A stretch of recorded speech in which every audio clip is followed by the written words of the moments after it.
Subscribe करिए हमारे channel target UP TET CTET को और बेल आइकन को दबाइए। हेलो फ्रेंड्स, मैं रेनू स्वागत करती हूँ आप सभी भावी अध्यापक एवं अध्यापिकाओं का आपके अपने channel target UP TET CTET में। दोस्तों, हम लोग लगातार राज्य सरकार और केंद्र सरकार के द्वारा चलाई गई जितनी भी योजनाएं हैं जो प्राथमिक शिक्षा में अपना योगदान दे रही हैं, इसके अलावा प्राथमिक शिक्षा में लगातार बच्चों के नामांकन में वृद्धि कर रही हैं। इसके अलावा बच्चों का ठहराव हो रहा है स्कूलों में, बच्चे लगातार स्कूल में आकर के बहुत कुछ सीख रहे हैं। तो इस यहाँ पर जितनी भी योजनाएं हैं इनका बहुत बड़ा योगदान है इन सभी चीजों के लिए। तो यहाँ पर दोस्तों लगातार इनसे क्वेश्चंस भी आते हैं आप लोग के एग्जाम में, तो इसलिए मैंने कोई भी योजना नहीं छोड़ी है। कोई भी जितनी भी परियोजनाएं सरकारों के द्वारा बनाई गई हैं, आप सभी परियोजनाओं को लगातार आप लोगों को मैं पढ़ाते हुए आ रही हूँ। तो आज उसी के क्रम में हम पढ़ने वाले हैं राष्ट्रीय बाल श्रम परियोजना। राष्ट्रीय बाल श्रम परियोजना नेशनल चाइल्ड लेबर प्रोजेक्ट 9वीं पंचवर्षीय योजना जो कि चली थी 1997 से लेकर के 2002 तक में राष्ट्रीय परियोजना संचालित की गई। यानी कि जो राष्ट्रीय बाल श्रम परियोजना है ये संचालित की गई 9वीं पंचवर्षीय योजना के अंतर्गत।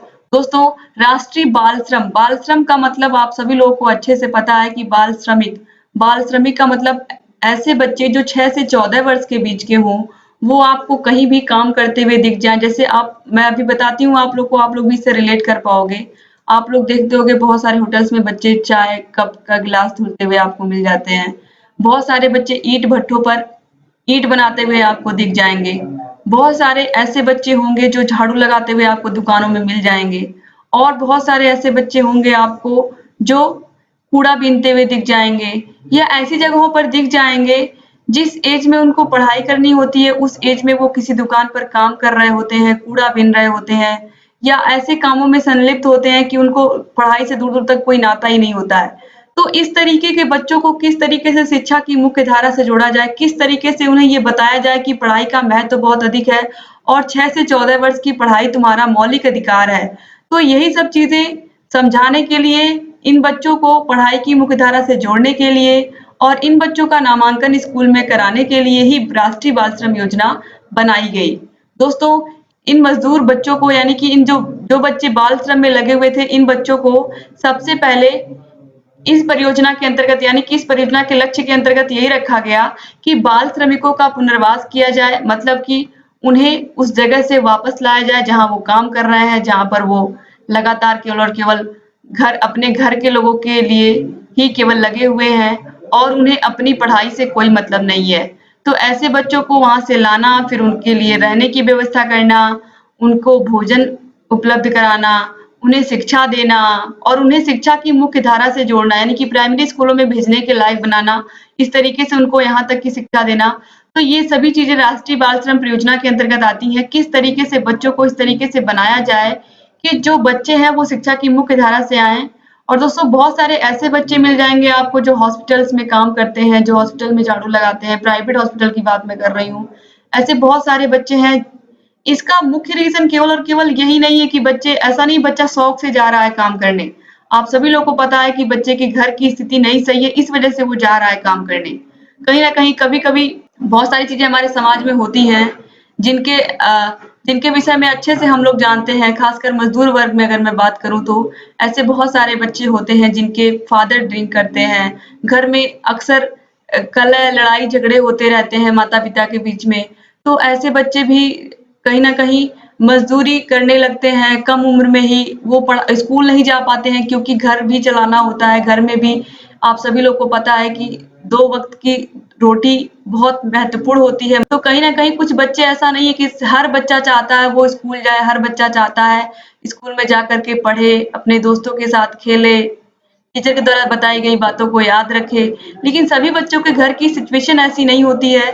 तो इस वजह से यहाँ पर अब सरकार को ही आगे आना पड़ेगा और कुछ संगठनों को आगे आना पड़ेगा। इसी के थ्रू आप लोगों ने देखा है हमारे देश के कैलाश सत्यार्थी जी, जिन्होंने बच्चों के पुनर्वास के लिए, खासकर श्रमिक जो बच्चे बाल श्रम में लगे हुए थे उनको छुड़ाने के लिए उन्होंने बहुत ज्यादा योगदान दिया, अपना पूरा जीवन दे दिया। इसी वजह से उन्हें नोबेल पुरस्कार मिला हुआ है और वो लगातार अभी भी इसी से रिलेटेड काम कर रहे हैं कि जहां तक हो सके बच्चों को बाल श्रम से मुक्त किया जाए।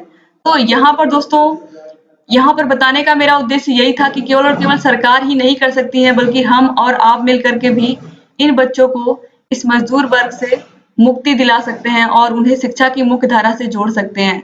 और इसके लिए सबसे पहले क्या ज़रूरत है, सबसे पहले उनके माता-पिता को समझाना ज़रूरी है कि बच्चे का सबसे पहले 6 से 14 वर्ष तक की शिक्षा को लेना बहुत ही आवश्यक है।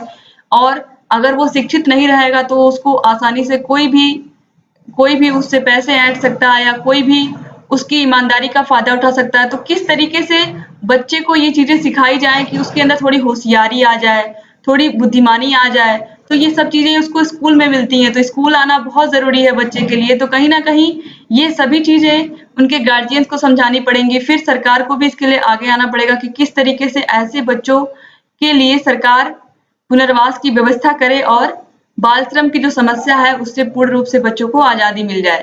तो दोस्तों यहाँ पर देखिए 10वीं पंचवर्षीय योजना में 2002 से लेकर के 2007 तक जो चली थी, में राष्ट्रीय बाल श्रम परियोजना को आगे बढ़ाने का निश्चय लिया गया। यानी कि इस परियोजना को और आगे बढ़ाने का निश्चय लिया गया 10वीं पंचवर्षीय योजना में, क्योंकि ये पंचवर्षीय योजना काम कर रही थी और कहीं न कहीं इससे जो बाल श्रम है उसकी जो दर थी वो कम हो रही थी। अब देखिए सर्व शिक्षा अभियान के अंतर्गत 5 से 9 वर्ष के सभी बच्चों को प्राथमिक विद्यालय में प्रवेश कराया जाएगा तथा 9 से 14 वर्ष के समस्त बच्चों को या बाल श्रमिकों को विशेष विद्यालय में प्रवेश के बाद शिक्षा की मुख्य धारा में शामिल किया जाएगा। यानी कि ऐसे बच्चे जो मजदूर वर्ग से आ रहे हैं, ऐसे बच्चे जो पढ़ाई की मुख्य धारा से दूर थे, तो उन्हें पढ़ाई में जोड़ने के लिए क्या करना पड़ा? पढ़ाई से जोड़ने के लिए सबसे पहले उन्हें विशेष शिक्षा दी गई। यानी कि जो चीजें बच्चे 5 साल में पढ़ते हैं कक्षा 1 से 5 तक, वो उनको 3 साल के समय में ही पूरा करना पड़ा। यानी कि सरकार ने बोला कि 3 साल के अंदर ही बच्चों को उनको अपनी प्राथमिक शिक्षा कंप्लीट कर लेनी है ताकि कक्षा 6 से वो फिर से विद्यालय में परिषदीय विद्यालय में जाने के योग्य हो जाए बच्चा।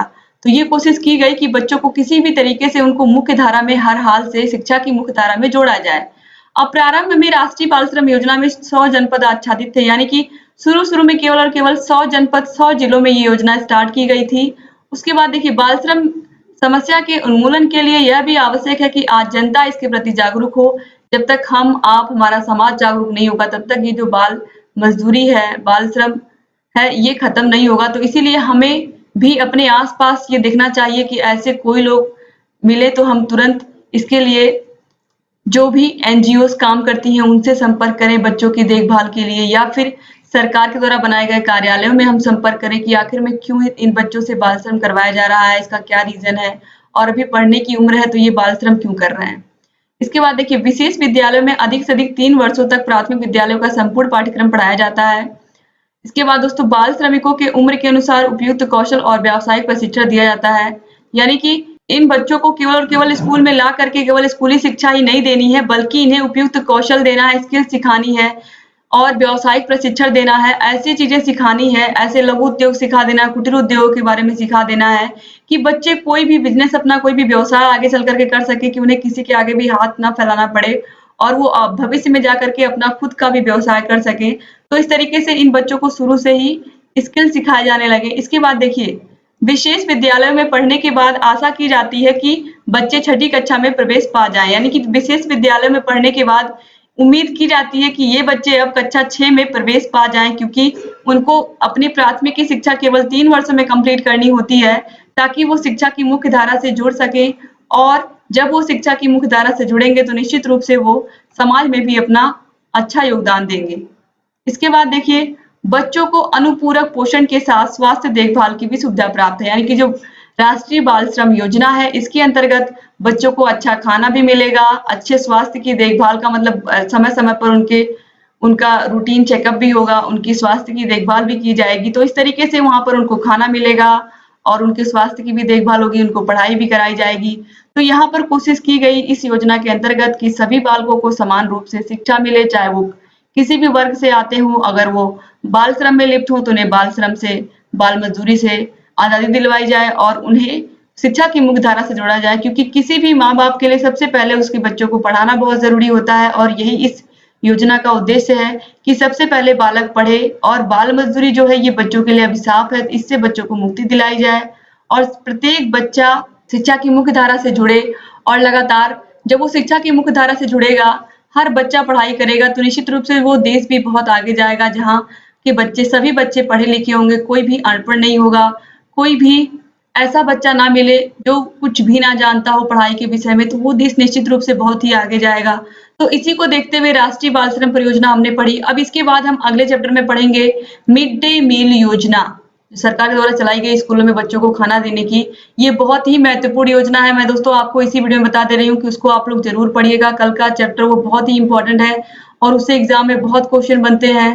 दोस्तों उम्मीद करती हूँ कि आज का जो पूरा वीडियो था आपको पसंद आया होगा। वीडियो अच्छा लगा तो प्लीज वीडियो को लाइक कर दीजिए और आपके जितने भी फ्रेंड्स हैं, चाहे व्हाट्सएप ग्रुप, फेसबुक ग्रुप पे, सबको इस वीडियो को शेयर कर दीजिए, जिससे अधिक से अधिक हमारे डीएलएड के भाई बहन हमसे जुड़ सके और लगातार हमारे सभी वीडियोस को ऐसे ही देख सके। तो दोस्तों वीडियो में शुरू से लेकर के अंत तक बने रहने के लिए एक बार फिर से आप सभी लोग का बहुत बहुत धन्यवाद। इससे पहले की जितनी भी वीडियोस हैं उन सभी का लिंक आपको डिस्क्रिप्शन बॉक्स में मिल जाएगा, आप देख सकते हैं। इसके अलावा दूसरे भी सब्जेक्ट जो हमने पढ़ाए हैं उसका भी लिंक आपको मिल जाएगा।